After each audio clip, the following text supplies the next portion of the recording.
Hello everyone, welcome back to another new video. Today I will be showing you another brilliant chess puzzle where instead of taking a hanging piece, a different move will allow white to win several major pieces. In the following position, white is down a queen for a bishop, and although white can capture black's hanging rook, black can play queen to g2, and after rook to d1 king to g7, the double threat of rook takes bishop and bishop to d4 gives black a decisive advantage. White must look for a better move, and although knight takes g6 double check followed by knight to f4 looks good as it attacks black's queen, black can just give back the queen for both of white's bishops, as black will still be up a bishop in the end.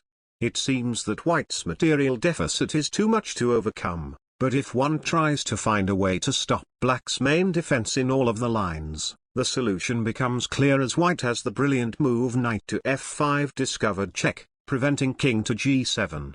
Even though this doesn't capture any piece and black's king is still just as safe after king to g8, all of this is just an illusion after the move bishop takes f7 check.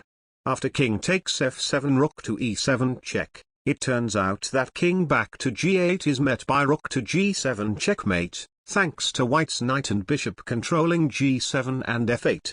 After black plays the only other move king to f8, white can now move the rook with check, and since black's queen will be x-ray protected by black's rook on h8 if white plays rook takes h7, the next best move is to target black's originally doomed rook with rook takes a7 check. After king to e8 however, taking both of black's rooks immediately is actually still losing for white after black takes the knight on f5, so white must play knight to d6 check first. Because black's a pawn has been captured, king to d8 will allow a checkmate by white's bishop, so black must play king to f8, and once again, white's best move isn't to take the free rook, but rather the move knight to e4 check so that black's knight on f6 can also be captured with check.